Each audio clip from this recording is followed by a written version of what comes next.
La violación del tercer mandamiento es uno de los pecados más comunes en nuestra cultura. Esta es una advertencia seria donde Dios le recuerda a su pueblo, después de que el mandamiento es dado, que aquellos que violen este mandamiento, Él los hará responsables y no considerará inocente a alguien que viole esta ley.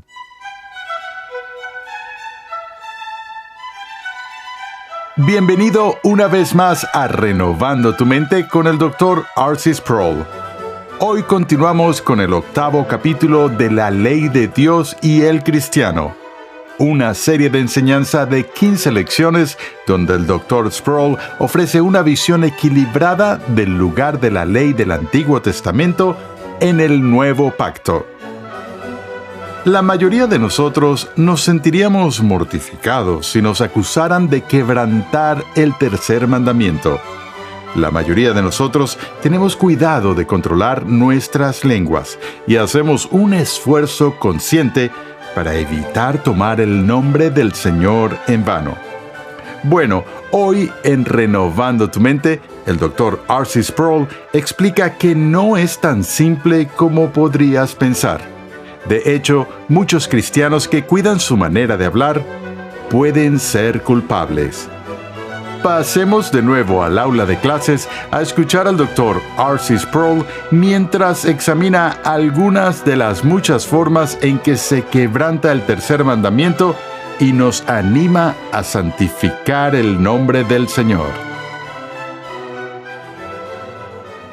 Continuamos con nuestro estudio de los 10 mandamientos. Hemos visto el primer mandamiento, no tendrás otros dioses delante de mí, y el segundo mandamiento, no te harás ningún ídolo. Y vimos cómo estos dos mandamientos hablan duramente en contra de cualquier forma de idolatría que reste valor a la verdadera adoración y a la verdadera entrega de gloria y honor únicamente a Dios. El tercer mandamiento es quizás del que se abusa con la misma frecuencia que cualquier otro de los 10 mandamientos. Dice lo siguiente, según Éxodo 20, versículo 7. No tomarás el nombre del Señor tu Dios en vano, porque el Señor no tendrá por inocente al que tome su nombre en vano. Esta es una advertencia seria donde Dios le recuerda a su pueblo, después de que el mandamiento es dado, que aquellos que violen este mandamiento, Él los hará responsables y no considerará inocente a alguien que viole esta ley. Subrayo esto por esta razón. La violación del tercer mandamiento es uno de los pecados más comunes en nuestra cultura, y no solo en la cultura secular, sino también en la cultura religiosa. Hay muchas maneras en que este mandamiento puede ser quebrantado.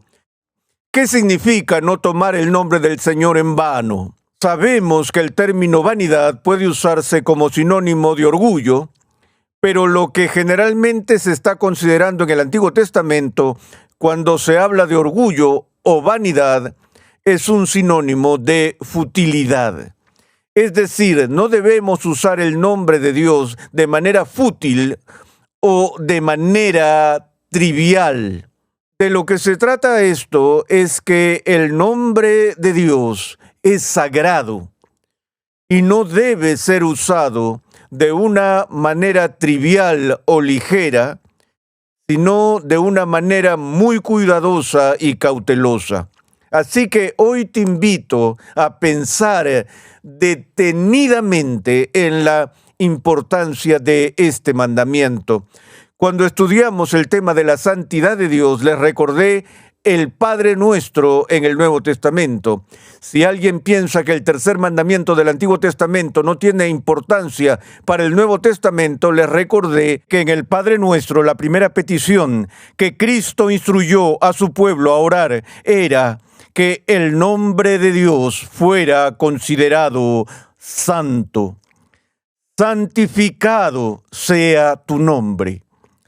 Y vimos en ese momento que la razón para esto no era algún significado místico o mágico vinculado a un nombre. La razón por la que debemos considerar el nombre de Dios como santo es porque es su nombre y debemos considerarlo a Él como santo. La idea aquí es que si tratamos su nombre de manera ligera, eso revela más de lo que cualquiera de nuestros credos revelará jamás, las actitudes más profundas de nuestros corazones hacia el Dios que posee ese nombre. De modo que si somos negligentes en el uso de su nombre, es como si lleváramos un cartel en el pecho que diga que tenemos poca consideración por Dios. Dios entiende esa dinámica y desde el principio en el Decálogo, Él da este mandamiento: no tomarás el nombre del Señor tu Dios en vano. De nuevo, ¿cómo vemos las transgresiones de este mandamiento? La transgresión más obvia, por supuesto, sería hacer un uso blasfemo del nombre de Dios. Y sabemos lo serio que es para Dios la blasfemia. En el Israel del Antiguo Testamento, amados, el uso blasfemo del nombre de Dios era considerado una ofensa capital.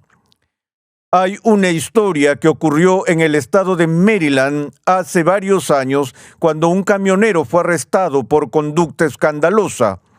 Cuando fue arrestado por el oficial en el lugar, el conductor del camión fue ofensivo con su lenguaje y enfureció a los policías, de modo que cuando llevaron al conductor ante el juez, éste se dio cuenta de que la multa más severa que se le podía imponer al hombre por su conducta escandalosa era una multa de $100 y una pena de 30 días adicionales en la cárcel. Pero el juez decidió literalmente que recibiera todo el peso de la ley, porque vio que en los estatutos de Maryland había una prohibición contra la blasfemia pública y en el lenguaje ofensivo que había utilizado el camionero había blasfemado contra el nombre de Dios. Así que el juez añadió otra multa de $100 y otros 30 días de cárcel por el uso ofensivo del nombre de Dios, lo que provocó una protesta, una enorme protesta en la prensa, especialmente en la revista Time, que hablaba de lo bárbaro que era multar a alguien con $100 simplemente por blasfemar el nombre de Dios. La idea era que, ¿por qué el Estado tenía que penalizar a la gente por cómo usan el nombre de Dios? Bueno, vivimos en una época en la que el Estado ya no nos considera culpables si blasfemamos el nombre de Dios. Sabemos que todavía existe un mínimo de censura en la televisión pública que es diferente de la industria cinematográfica de Hollywood, donde casi cualquier palabra concebible puede ser utilizada en una película clasificada R que sale de Hollywood. Todavía existen limitaciones y restricciones sobre cierto lenguaje que puede ser utilizado en la televisión, pero esas restricciones no aplican al nombre de Dios. Puedes ver la televisión y escuchar el nombre de Dios blasfemado 30 veces en media hora, sin que haya culpa al respecto. Pues bien, como lo he dicho, un juez civil en nuestros días puede considerar inocente a la persona que blasfeme el nombre de Dios, pero te recuerdo con toda seriedad que Dios no te considerará inocente si blasfemas su nombre. Y esto se toma tan a la ligera y sin pensarlo que me aterra. Recuerdo una conversación que tuve con un amigo y en mi presencia utilizó la exclamación: ¡ay, Señor Santo! Me miró y sabiendo que yo era ministro, se sintió avergonzado por lo que había dicho y dijo: ¡oh, lo siento, reverendo! Quise decir ¡ay, santo! Le dije: no trates de arreglarlo así, ¿sabes? El problema no fue solo usar al Señor en tu exclamación, sino también el usar el atributo de su santidad de manera superficial en ella. Pero él no era consciente de eso. Eso es lo que me asusta, lo que eso revela sobre nosotros, que no somos conscientes de lo que estamos haciendo cuando usamos el nombre de Dios de forma tan casual, blasfema o trivial. Más allá de esas obvias transgresiones del tercer mandamiento, hay otros aspectos que están claramente a la vista aquí en el Israel del Antiguo Testamento que podemos pasar por alto y que el judío no pasaría por alto al escuchar este mandamiento. Otra forma importante en que el nombre de Dios se usaría en vano sería en la toma de votos y juramentos, porque la costumbre era en Israel Debido a la propensión de los seres humanos a romper las promesas y porque violamos la confianza de los demás, que el hacer promesas y recibir promesas se elevara a un grado más alto de seriedad y sinceridad cuando la promesa era santificada por un juramento o por un voto. De modo que ahora la promesa no era solo una declaración casual de intención de lo que haríamos o diríamos, sino que se convertía en una promesa solemne. Les recuerdo que muchas de nuestras relaciones en este mundo se definen en términos de promesas, de acuerdos, de pactos. La relación que tenemos con nuestro empleador en el trabajo es un contrato laboral. La relación que entablamos en los contratos de compraventa con los comerciantes cuando prometemos pagar en un plazo determinado son pactos. Las relaciones por las que se establecen los matrimonios se basan en promesas que se certifican con votos y juramentos sagrados. Lo que sucedía en Israel era que cuando se hacían estas promesas, era costumbre del pueblo hacer un voto o juramento sagrado, apelando a Dios como testigo entre las partes de ese acuerdo que se había celebrado. En otras palabras, como decimos hoy en los tribunales de justicia, ¿juras decir la verdad, toda la verdad y nada más que la verdad? Que Dios te ayude. ¿Qué estamos haciendo cuando hacemos esta expresión, que Dios te ayude? Lo que estoy haciendo es que estoy apelando a Dios para que sea el juez final de mi verdad. Estoy diciendo que pondré mi alma a rendir cuentas ante la crítica inquisitiva del Dios poderoso, que conoce la verdad de forma absoluta, que sabe lo que he hecho y que sabe incluso lo que hay en mi mente, que Dios, en última instancia, es el árbitro de toda verdad, y estoy invocando su presencia como testigo de mi testimonio, diciendo que juro en el mismo nombre de Dios que lo que voy a decir es la verdad. Del mismo modo, cuando hacemos votos por los que decimos, me comprometo a hacer esto y aquello y cumplir estos deberes, que Dios me ayude. Estoy apelando de nuevo a que Dios sea el árbitro final de este acuerdo. Jesús le dio mucha importancia al tema de los votos y juramentos, y le dijo a su pueblo, no juren por el trono de Dios, ni juren por la tierra, que es el estrado de sus pies, y sigue dando todo tipo de instrucciones sobre cómo no hacer votos y juramentos. Es decir, hablaba de votos y juramentos ilícitos. Santiago nos dice que como cristianos somos personas cuya palabra se puede confiar, de modo que nuestro sí signifique sí y nuestro no signifique no, que la gente pueda tomarnos la palabra, por así decirlo. Eso no excluye la legitimidad de todos los juramentos. Vemos al apóstol Pablo más de una vez en el Nuevo Testamento dando testimonio de ciertos aspectos y jurando decir la verdad, haciendo un juramento en nombre de Dios. La pregunta es, ¿por qué es repugnante para Dios escucharnos jurar por la tierra o jurar por los cielos o jurar por la tumba de nuestra madre? Aprendimos eso de niños, hacíamos una promesa y decíamos, lo juro por mi vida, sino que me parte un rayo. O decíamos, te lo juro por la tumba de mi madre. Cuando hacemos declaraciones como esas, lo que estamos haciendo es deslizarnos hacia una forma de idolatría. Pero ¿quién piensa realmente en eso?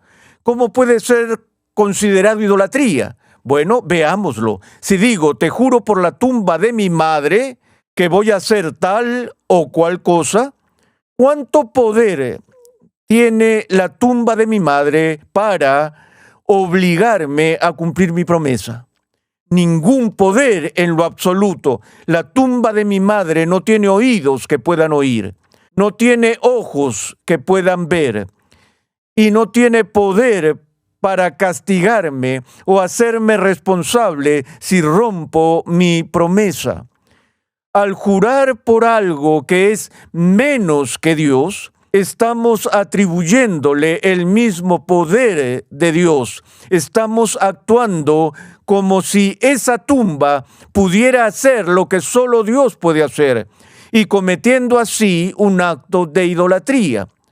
La razón por la que juramos en nombre de Dios es que el propio juramento de votos y juramentos lícitos es en sí mismo un acto de adoración, porque estamos dando testimonio de nuestra fe en que Dios puede oír todo y que puede ver todo, que Él es omnisciente, que Él es omnipresente y que Él es omnipotente. Él tiene el poder de juzgar entre nosotros y que Él tiene la autoridad para ser el árbitro final entre las personas.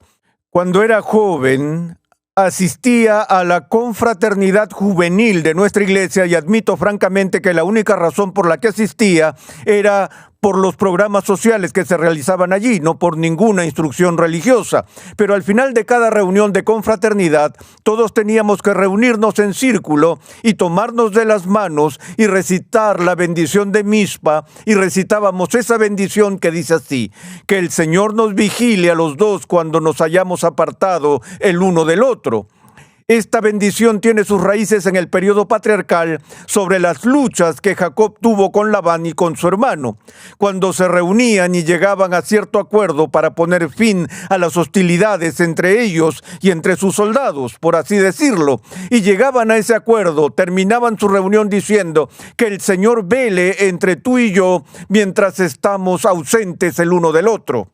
La idea no era que el Señor te proteja o que el Señor me proteja mientras estamos ausentes, sino que el Señor te vigile como un halcón, porque has violado muchas promesas que me hiciste en el pasado y yo he sido tan sinvergüenza como tú. Así que el único que realmente puede arbitrar sobre nosotros en los términos de la historia de esta relación es Dios mismo. No entiendo cómo eso se ha convertido en una bendición cursi de despedida para la hermandad de jóvenes. Sin embargo, eso refleja cómo la iglesia de hoy día pierde el sentido de apelar a Dios al hacer un juramento o un voto. Que cuando juramos por Dios, estamos reconociendo que Dios es Dios, y por eso podemos ver que incluso en este mandamiento, la misma preocupación que está presente en el primer mandamiento y que se reitera en el segundo, se refuerza ahora en el tercer mandamiento, es decir, la prohibición de toda forma de idolatría. Porque si tenemos una fe verdadera y un verdadero sentido de honor y gloria y adoración a Dios, no solo lo trataremos como Dios directamente, sino que la forma en que usamos su nombre, tanto en privado como en público, revelará nuestra adoración más profunda hacia Él. Esto no es simplemente un tema religioso, esto tiene que ver con toda la vida que se vive bajo el reconocimiento de la trascendente majestad y excelencia de Dios. Hay otras formas en las que el nombre de Dios se usa en vano, algunas de ellas bastante frecuentes y ambas muy graves. Yo les digo a mis estudiantes en el seminario: tengan cuidado cuando dirijan a la gente en una oración colectiva.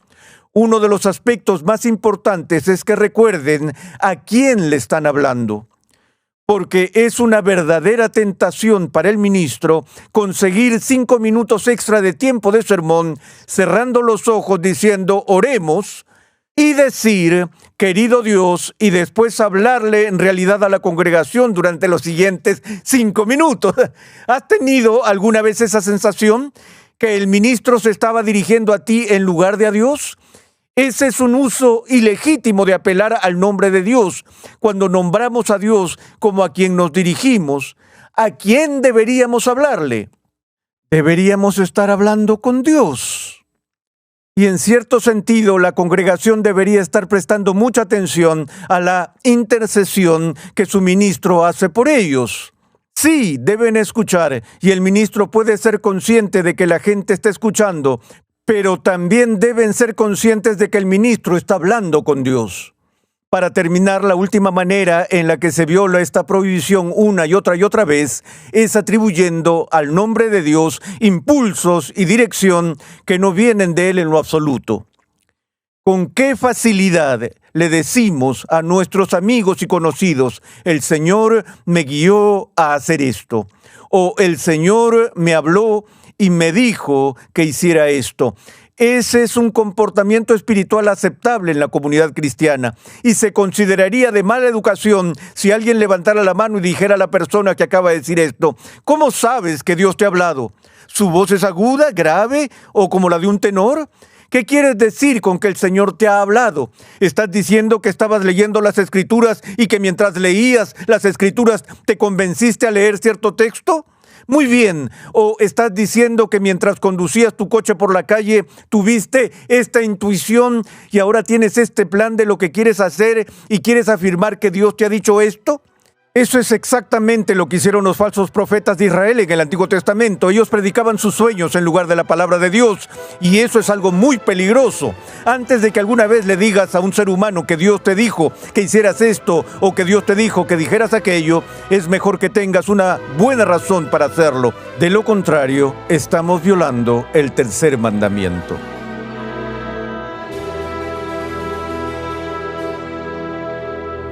Poderosas palabras del Dr. R.C. Sproul hoy en Renovando tu Mente. Nos hace recordar lo que Jesús dijo en Mateo 12:36. Pero yo les digo que de toda palabra vana que hablen los hombres, darán cuenta de ella en el día del juicio. Gracias por la sintonía. En unos minutos volvemos con el Dr. Sproul para concluir esta lección. Pero antes te invitamos a visitar nuestra página web renovandotumente.org, donde podrás solicitar gratuitamente la guía de estudio de esta serie. En la nueva traducción y edición al español de La Santidad de Dios, el Dr. R.C. Sproul explora el carácter santo de Dios y explica por qué esta santidad nos fascina y nos aterroriza. A medida que el Dr. Sproul analiza el impacto de la santidad de Dios en el profeta Isaías, Martín Lutero y los santos a lo largo de la historia, descubrimos que solo hay una manera de estar ante el santo. Este clásico y célebre libro ha ayudado a miles de cristianos a comprender mejor quién es Dios, quiénes son ellos y qué significa estar revestidos de la justicia de Cristo. Para más información, visita la página web lasantidaddedios.com hoy mismo. En este episodio, hemos visto que si tenemos verdadera fe y un verdadero sentido del honor y la gloria de Dios, no solo lo trataremos como Dios directamente, sino que la forma en que usamos su nombre revelará nuestra más profunda adoración hacia Él. Pasemos de nuevo al salón de clases, ya que el Dr. Sproul tiene un comentario final para nosotros. ¿Quién olvidará, si es que aún está vivo y es lo suficientemente viejo para recordarlo, el asesinato de John F. Kennedy? Ese fue uno de los días más traumáticos en la historia de la humanidad. Según todos los informes, cuando el presidente fue alcanzado por la primera bala, su cabeza voló hacia atrás, se llevó las manos a la cabeza y exclamó las últimas palabras que diría en vida. Gritó: «¡Oh, Dios mío!». Yo no estaba allí y no sé de qué manera pronunció esas palabras. Una de las últimas palabras que Jesús pronunció antes de morir fueron las mismas: Dios mío, ¿por qué me has abandonado? No hay nada de malo en una oración genuina que se expresa para decir, oh Dios mío, para dirigirse a Dios, particularmente en tiempos de angustia y en tiempos de crisis. Pero lo que me asusta en nuestra cultura es que esa expresión, o simplemente la forma abreviada, Dios mío, forma parte de los patrones normales de habla de millones de personas en nuestra cultura. Oh Dios mío, oh llovió, Dios mío, no puedo encontrar mi chaqueta, oh Dios mío. dices cualquier cosa, Dios mío, se ha convertido en una exclamación de trivialidad que reduce la invocación seria del nombre de Dios a lo corriente, a lo vulgar.